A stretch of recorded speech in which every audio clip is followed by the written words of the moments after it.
ఒక్కొక్క medical college మేము ఒక్కొక్క చౌదరికి అందిస్తాం అన్నావు. ఒక్కొక్క మెడికల్ కాలేజీని మీ చౌదరికి అందిస్తున్నావు. మేము చెప్తా ఉన్నాం 2029లో మళ్ళీ జగన్మోహన్ రెడ్డి ముఖ్యమంత్రి అయిన తర్వాత ఈ పీపీపీ మోడ్ క్యాన్సిల్ చేయిస్తాం. ఎవరైతే పెట్టుబడిదారులు పెడతా ఉన్నారో హెచ్చరిస్తున్నాం, మీరు తప్పుకోండి. ఇది గవర్నమెంట్ ఇన్స్టిట్యూట్స్.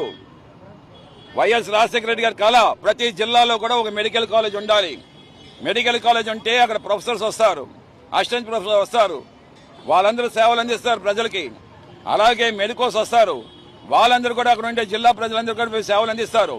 మెరుగైన సేవలు అందిస్తుంటే ప్రైవేట్ విధానంలో ఉండే వాళ్ళేమో at par with medical colleges ఏమో వాళ్ళ సర్వీసెస్ కూడా అభివృద్ధి చెందుతుందని చెప్పేసి ఒక ఆలోచన డాక్టర్ వైఎస్ రాజశేఖర రెడ్డి అయితే జగన్మోహన్ రెడ్డి గారు అందుకే ప్రతి జిల్లాకు మెడికల్ కాలేజ్ పెట్టుకుని వచ్చారు.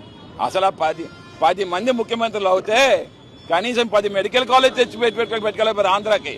ఒకే ఒక మగాడు జగన్మోహన్ రెడ్డి గారు 17 మెడికల్ కాలేజీలు పెట్టాడు. ఎవరు గొప్పరా? ఎవరు పిచ్చోడురా? నేను అడుగుతాను, ఎవరు పిచ్చోడురా? మీ మాట్లాడినా మీరు పిచ్చోలా?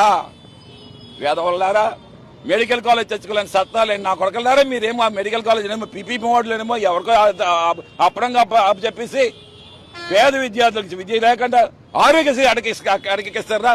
ఈరోజు బీమా పథకంలోనేమో ఆరోగ్యశ్రీ చేయిస్తారా? మహారాష్ట్రలో బీమా పథకంలో ఆరోగ్యశ్రీ ఫెయిల్యూర్ అయిందని చెప్పేసి వాళ్ళు విత్డ్రా చేసుకున్నారు. మరి అదే విధానంలో ఏమో నువ్వేమో ఇక్కడేమో తీసుకుని వద్దాం అనుకుంటావు. అంటే నువ్వేమో అప్పనంగా ఎవరైతే ప్రైవేట్ కంపెనీస్ ఉన్నాయో ఈ బీమా పథకాలు వాళ్ళకి డబ్బు చెల్లించుకుంటావు.